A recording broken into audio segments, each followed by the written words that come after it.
سلنا تشد بوغساي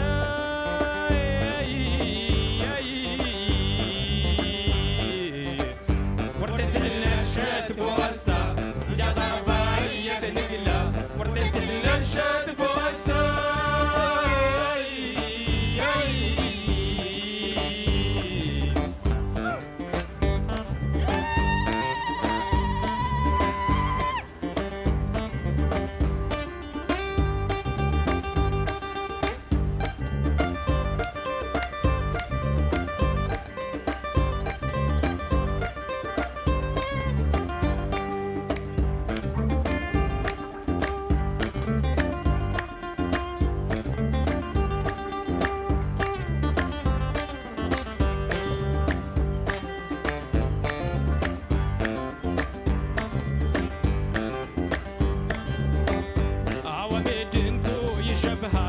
تنديها الغار تقلى سنقف تاني القضية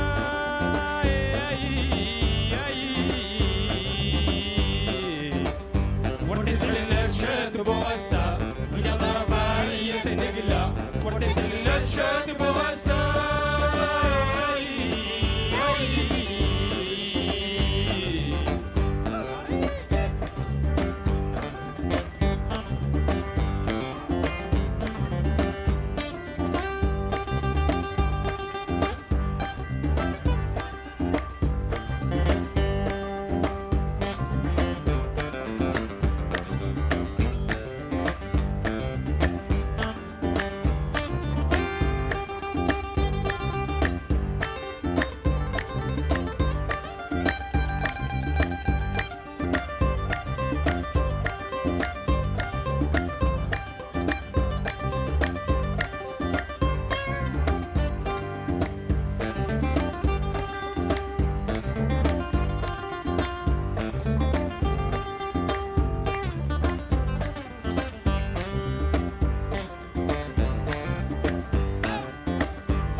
توصل الرجال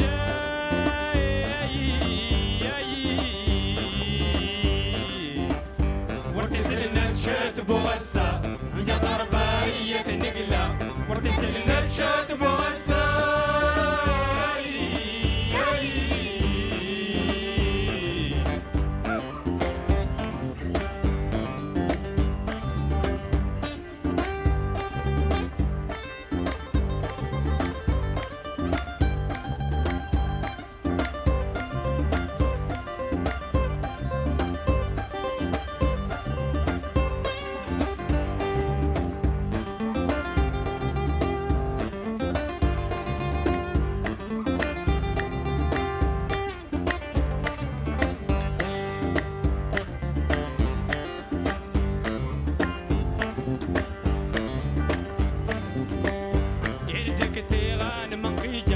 إجازة غاسورد هنا مان بدك توصل الرجال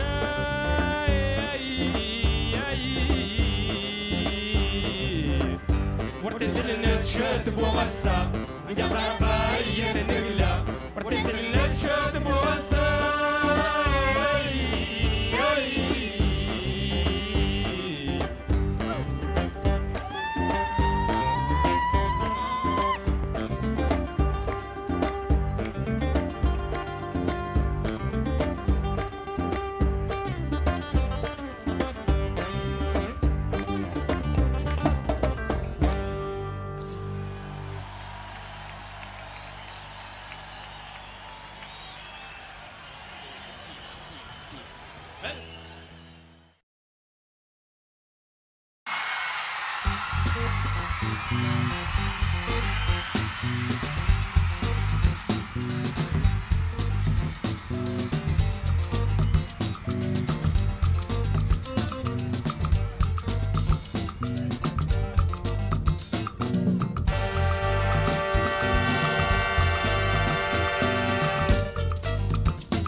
Bonsoir le Sénégal.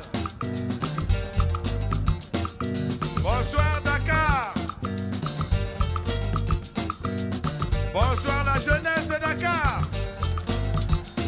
Alors vous savez, Youssou N'Dour, que les esprits le bénissent.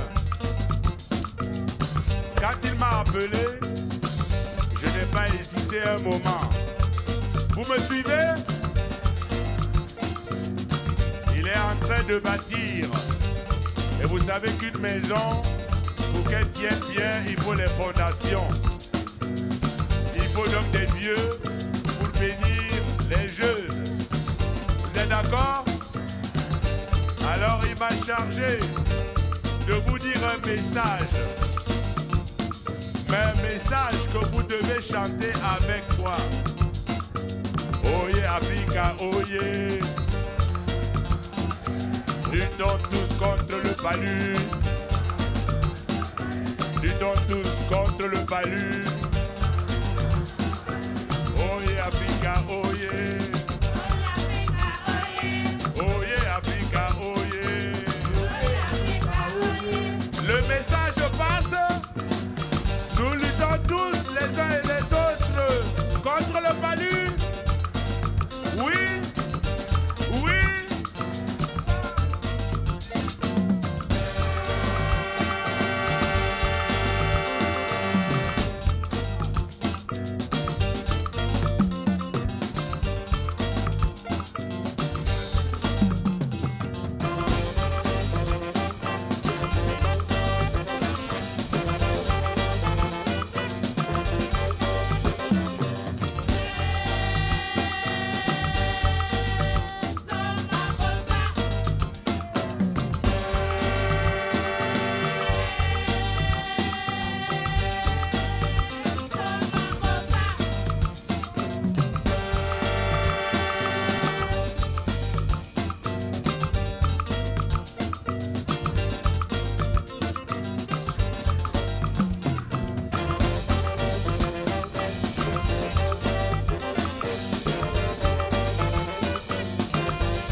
oh yeah.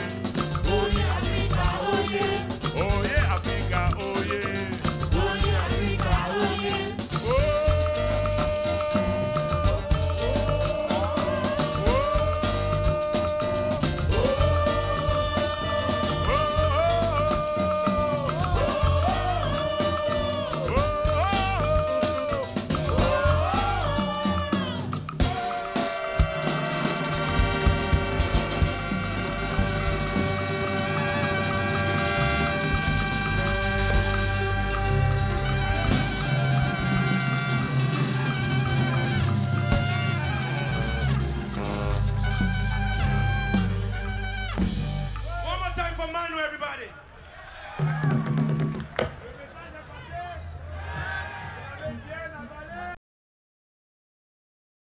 C'est parti!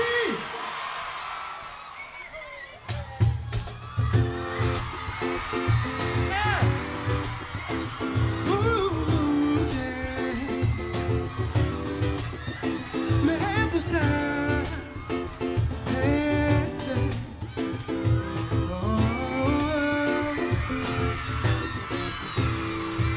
Sans répit, on me critique sur mon style de vie. Mensonge l'éthique, on dit Corneille est froid, Corneille est fait de pierre. Il n'a rien dedans le cœur que ça me dit une carrière. On me reproche encore d'avoir la tête qu'à mes poches et passer aux autres. Ce qui est dommage, c'est qu'on réalise pas que le but de ma démarche est plus grand que ça. Moi je parle ici pour mes sœurs et frères qui se battent jour et nuit contre l'ordinaire. Y a mille façons de faire, moi j'ai choisi le show. Pas facile, clair, mais je fais ce qu'il faut. Je vise très haut et plus encore, tu dis que c'est trop. Et alors, j'irai jusqu'au fond et si c'est un mirage, je remercierai le ciel pour le stade. Ils s'en foutent mais j'y crois. Je ne vis que pour ça. De Montréal à Dakar, j'irai au bout du monde, chercher l'inaccessible, y'a que ça qui compte. Ils s'en foutent mais j'y crois. Et je ne vois plus que ça. Alors que tous ceux qui rêvent d'un par-dessus, je vous le dis en vérité, je vous explique, je viens du bar, au cœur de mer Afrique, c'est le Rwanda. Tu vois, je n'ai pas le choix, on n'a pas de George Weah, ni de Cavana. Alors je suis beaucoup plus pour porter la torche, beaucoup moins pour frimer dans la prochaine porte. j'ai le droit tout un peu de briller fort. Aussi fort que je le peux, ceux qui parlent encore. En plus, honnêtement, je le cache pas. J'aime bien le luxe, et rien de mal à ça.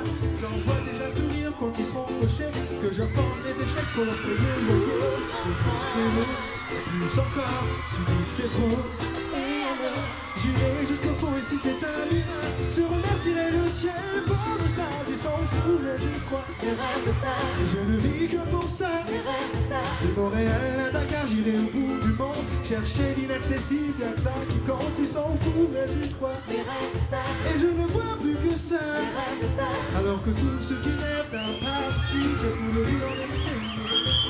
Ils s'en foutent, mais j'y crois. le rêve de star, Et je ne vis que pour ça. le rêve de star, De Montréal à Dakar, j'irai au bout du monde, chercher l'inaccessible, y'a que ça qui compte. S'en fout, mais j'y crois. le rêve de star, Et je ne vois plus que ça. le rêve de star, Alors que tous ceux qui rêvent d'un par-dessus, je vous le dis en vérité. Itigali, je vous dédie, mais le rêve de star, tout qui je leur dédie, mais le rêve de star, Abidjan, je leur dédie, mais le rêve de star, Cotonou, je leur dédie, mais le rêve de star, Port-au-Prince, je leur dédie, mais le rêve de star, Pointe-à-Pitre, je leur dédie, mais le rêve de star, Port-au-Prince, je leur dédie, mais le rêve de star, ce soir Dakar, je vous dédie, mais ils s'en foutent, mais j'y crois. le rêve de star, Et je ne vis que pour ça. le rêve de star, De Montréal à Dakar, j'irai au bout du monde, chercher l'inaccessible, y'a que ça qui compte. Ils s'en foutent, mais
Merci. Pour Joey Star! Yes, sir. BRSS. Make some noise. Respect to the max. L'histoire du hip-hop en France, c'est toi, man. Il y a du monde ou quoi? Respect, man. Respect de même. Hey, du bruit pour Awadi. Du bruit. Ok, moi je suis juste là pour vous dire, quoi qu'il arrive, on est avec vous dans tous vos combats. Hey, c'est pour ça que je suis là. Du bruit. Ok, hey, s'il vous plaît, le Titi, même énergie. Hey, hey, hey. Mais on est en accord. Joey Star!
Tu prends pour un champion.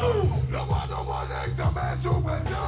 Fais graver notre champion, comme toi qui joue les cons. Tu prends des caillots, maintenant c'est bon. Tout ça c'est un carton, putain le diable attend. Essaie de perdre ton temps, ou bien de passer du vent. Put down the gongo, put down the gongo, put down the gongo, c'est ça, oh mon père, bad boy, Boston.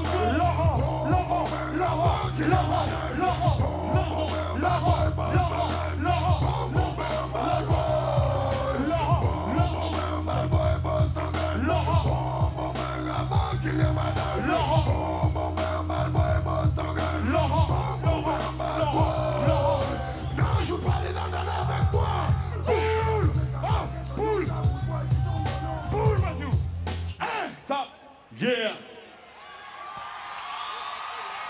Hey, touch the lead!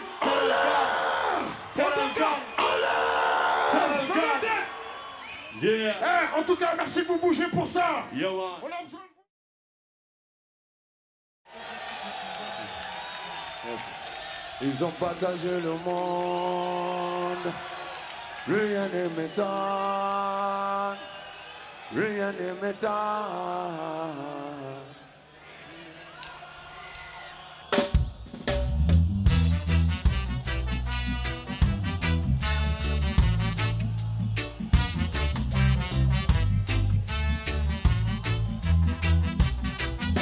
Ils ont partagé le monde, rien ne m'étonne, rien ne m'étonne, rien ne m'étonne.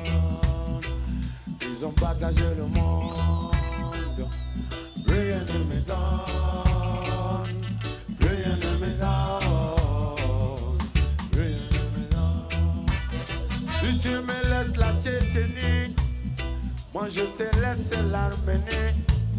Si tu me laisses l'Afghanistan, moi je te laisse le Pakistan. Si tu ne quittes pas Haïti, moi je t'embarque pour Bangui. Si tu m'aides à bombarder l'Irak, moi je t'arrange le Kurdistan. Ils ont partagé le monde, rien ne m'étonne, rien ne m'étonne, rien ne m'étonne. Ils ont partagé le monde, rien ne m'étonne, rien ne m'étonne, rien ne m'étonne. Si tu me laisses l'uranium, moi je te laisse l'aluminium. Si tu me laisses tes gisements, moi je t'aide à chasser les talibans. Si tu me donnes beaucoup de blé, moi je fais la guerre à tes côtés. Si tu me laisses c'est ton or, moi je t'aide à mettre le général dehors. Ils ont partagé le monde, rien ne me donne, rien ne me donne, rien ne me donne. Ils ont partagé le monde, aïe aïe aïe, rien ne me donne, rien ne me donne, rien ne me donne.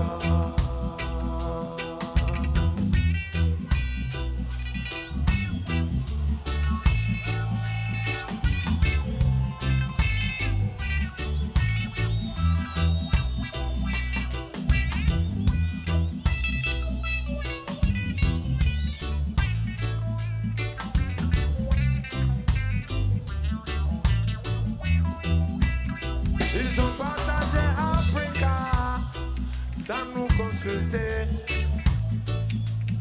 Ils s'étonnent que nous soyons désunis. Une partie de l'Empire mandin se trouva chez les Wolofs. Une partie de l'Empire Mossi se trouva dans le Ghana. Une partie de l'Empire Soussou se trouva dans l'Empire mandin. Une partie de l'Empire mandin se trouva chez les Mossi. Ils ont partagé Africa sans nous consulter, sans nous demander, aïe aïe aïe, sans nous demander. Ils ont partagé le monde, rien ne me donne, rien ne me donne, rien ne me donne. Ils ont partagé le monde, aïe aïe aïe, rien ne me donne, rien ne me donne, rien ne me donne. Ils ont partagé le monde, aïe aïe aïe, rien ne me donne, rien ne me donne, rien ne me donne. Ils ont partagé le monde, rien ne me donne, rien ne me donne, rien ne me donne. Ils ont partagé Africa sans nous consulter. Ils s'étonnent que nous soyons désunis. Une partie de l'Empire mandin se trouva chez les Wolofs. Une partie de l'Empire Mossi se trouva dans le Ghana. Une partie de l'Empire Soussou se trouva dans l'Empire mandin. Une partie de l'Empire mandin se trouva chez les Mossi. Ils ont partagé Africa sans nous consulter, sans nous aviser, aïe aïe aïe, sans nous aviser. Ils ont partagé le monde, rien ne me donne, rien ne me donne, rien ne me donne. Ils ont partagé le monde, rien ne me donne, rien ne me donne, rien ne me donne.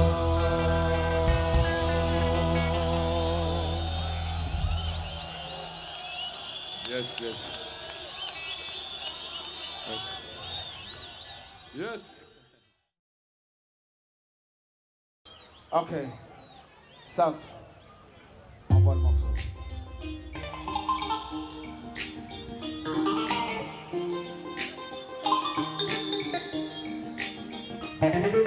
J'accuse les USA de complot contre l'humanité, de non-respect des résolutions du Conseil de sécurité.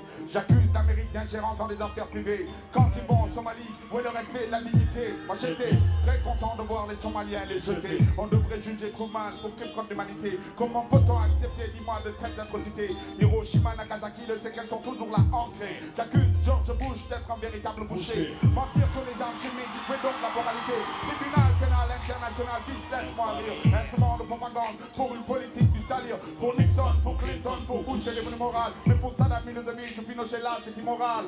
Je ne juge pas, je ne dis pas que ces hommes c'est les saints. Je n'accepte pas des formatés CNN, ABC, c'est malsain.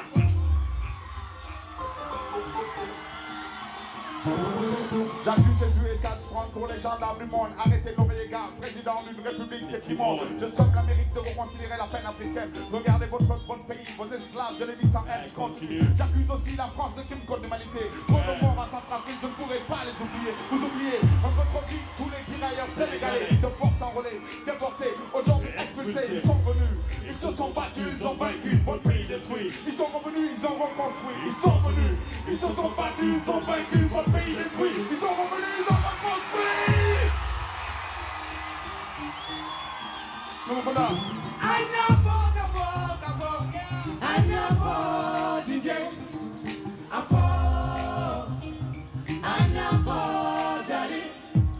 J'accuse aussi la France d'irresponsabilité devant l'histoire. Trop de coups d'État en Afrique sont commandés par la France dans le noir. Au Congo, au Dahomey, au Congo, au Rwanda, je m'arrête là. Mais la France fait trop de dégâts. C'est pour ça que j'accuse Giscard d'être en complice de Bokassa. Bokassa paye sa dette, Giscard est libre, mais pourquoi ça? Je dis que la France est très ingrate quand elle parle de visa. Quand nos pères sont partis mourir pour elle, il n'y avait pas de visa. Non, il n'y avait pas de visa. De plus, j'accuse la France d'être impartiale quant à la Libye. L'attentat du décennie c'est grave, mais la bande à Ouzour, on a des alibis. On tape sur les pauvres, on tape sur la Libye. Comme les USA ont tué les enfants et la famille de Kadhafi. J'accuse toute l'Afrique d'irresponsabilité chronique. Nos présidents, nos dirigeants d'être égoïstes et cyniques. Ils veulent du pouvoir, encore du pouvoir, tout le pouvoir. Une fois au pouvoir pour mettre des choses sans le pouvoir. Ils ont vendu l'Afrique, ses richesses et même ses plages. Ça signe des bails, des accords et ce qui m'arrange. Quand tu vas dans une banque, si elle est bien, c'est qu'elle est étrangère. Tu crois indépendant, c'est le colon qui gère même la monnaie dans les coffres de la Banque de France. Gère même notre or dans les coffres de la Banque de France. Voilà pourquoi on dévalue, voilà pourquoi moi j'évalue. Mes chances à zéro, je me libère et j'évolue. Je me libère et j'évolue.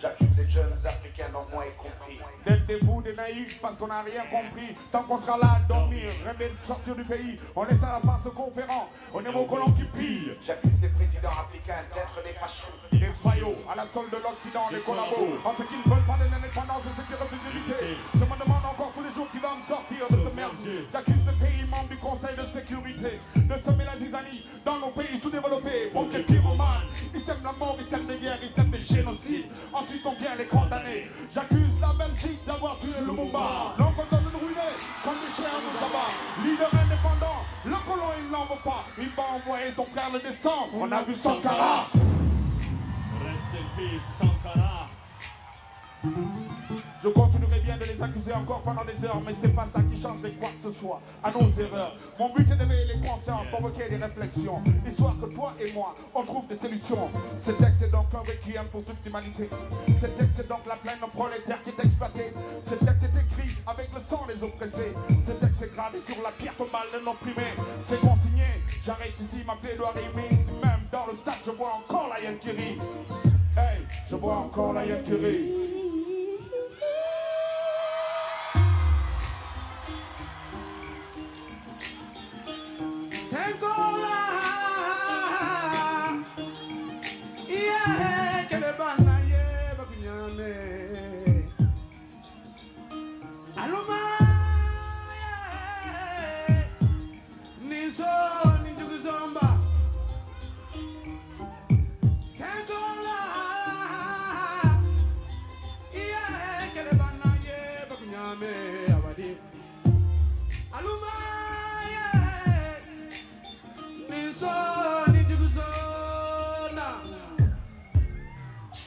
Merci. Ça va.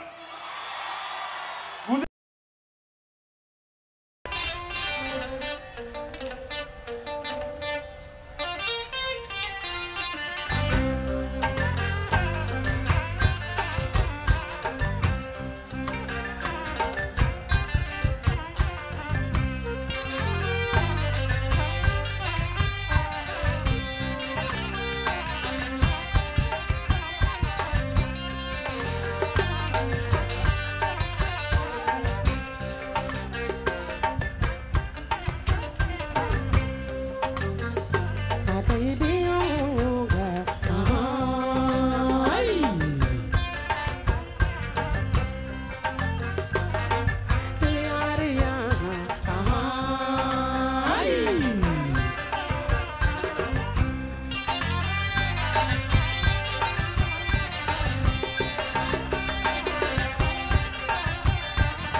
namunyuga Ria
Fabrice.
On va décaler, tout le monde ensemble, ok? Wow, décaler, décaler, décaler, décaler, décaler, bon. Hey! Nul! Wow, sautiller, sautiller, sautiller, sautiller, sautiller, bon.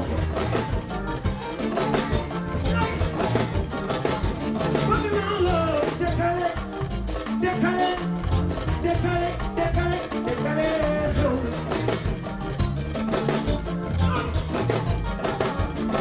wow, wow, sautiller, sautiller, sautiller, sautiller, sautiller,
waxoon na ko yaa taxawal tariixa bi Cheikh Omar waxoon na ko yaa taxawal tariixa bi